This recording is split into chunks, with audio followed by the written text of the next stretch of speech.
Hello, friend. This is Ryan Hicks of TalkToProfit.com, and today I want to talk to you about how laziness is encouraged in modern culture. I've heard many people talk about, and you've heard this yourself, I'm sure, well, we need work-life balance. But if you look at the people today and what they do each day, life today is so easy compared to what it was in the past, even 100 years ago. Everything is instant. You can just go through a drive-through window and get food. You don't have to cook. It can take you 2 minutes and you can have food ready to go with zero effort on your part. You didn't have to grow it. You didn't have to go out and water it and tend to the seeds and do anything. It's just there. And with all these blessings that come from having easy access to food and water's just right there, you don't have to go walk somewhere to get some water each day. It just comes out of your tap. With all these blessings we have, people are lazier than ever. You'd think these blessings that make life so easy, where you don't have to spend an hour cooking your food or whatever.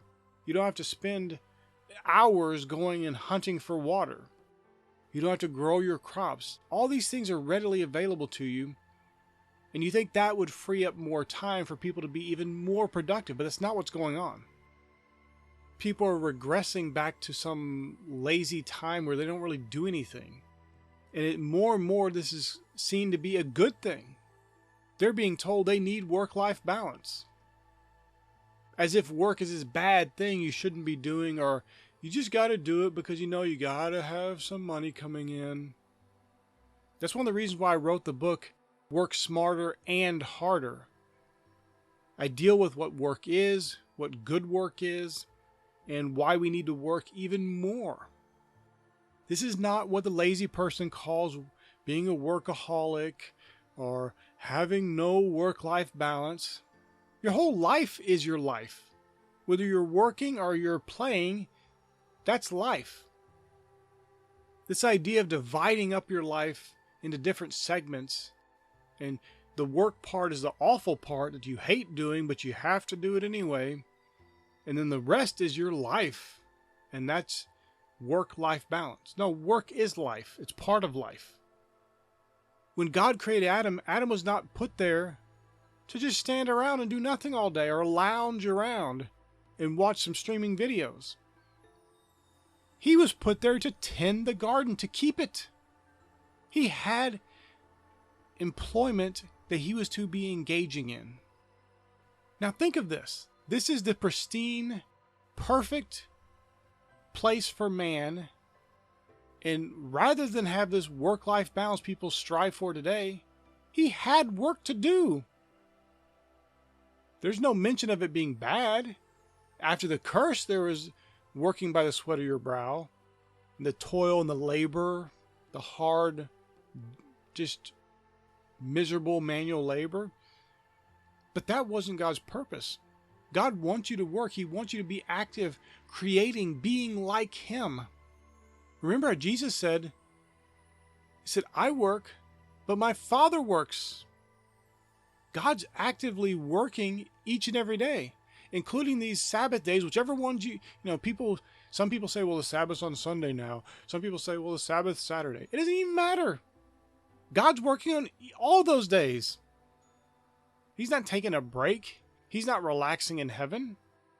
When presented with this problem by the Jewish people of his day, Jesus said that my Father works, and that was on the Sabbath. He's working now. This idea that we just need to relax, we need a day of rest. Jesus said that the Sabbath wasn't created for God, it was created for man. But it wasn't so you could just lay around, do nothing. It wasn't so you could be indolent. Those people then actually worked, and they worked hard, laborious jobs. It wasn't sitting in some office, doing a few clicks here and there, and then scrolling social media most of the day and calling that work.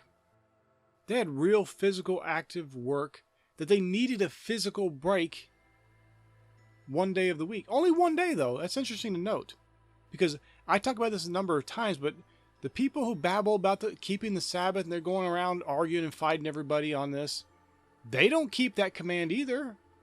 First thing, it's not for today, but it doesn't even matter. Even if you want to pretend that it was for today, It starts not with saying you got to take the seventh day of the week off. It starts by saying 6 days shalt thou labor. 6 days you should be working. How many people work 6 days a week today? Not very many. Normally people who work 6 days a week really normally work 7 days a week, because those are people who are go-getters. They're just doing more. They're not lounging around. They're not babbling to each other about work-life balance as an excuse for being lazy.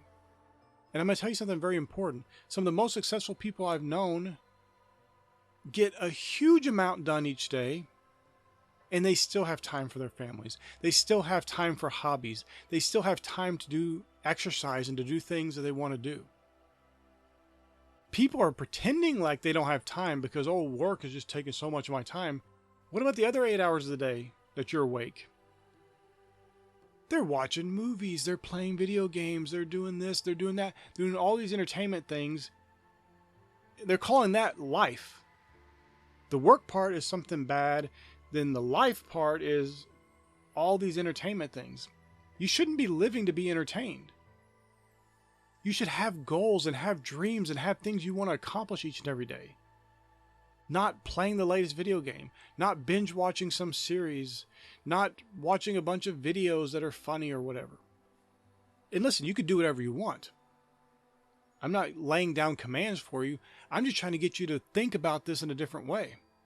The world will tell you to be lazy. The world has programmed in it encouragement to laziness. Now, only to a certain degree, because they want you still working, but they don't want you to be too happy in your work. So they kind of keep you in this balance, and they'll even tell you that, well, you need work-life balance. They don't want you working too hard, because if you work too hard and you actually enjoy your work, you're going to accomplish some great things, and you might surpass some of these people who are the bosses leading you around. But if you're just miserable enough at work, you're not going to do more to accomplish more, become more. And if you're being told that you got to have this, that life is different from your work, and so you got to have this work-life balance, and you got to do all these entertainment things and watch movies and go to watch sporting events and do all this useless stuff, you'll never accomplish more. You'll just be that mediocre person living like everyone else. And if you're honest with yourself and have any integrity at all, and you look around and see what average people do and how they're living their lives, you don't want that. So why follow the script that the average people are following? Rise above that. Follow your own script, the script the Lord has given you of productivity, of being a creator, not just a consumer of the media, consumer of material goods. Be someone who's creating and active and productive and doing things each and every day, getting great things accomplished in life. Not being lazy, not falling for the world's trickery of being lazy and not doing enough so you don't get ahead, but moving forward and progressing in life, becoming that great and glorious person that Jesus came to make you. My friend, I pray this is a blessing for you. May God bless you richly.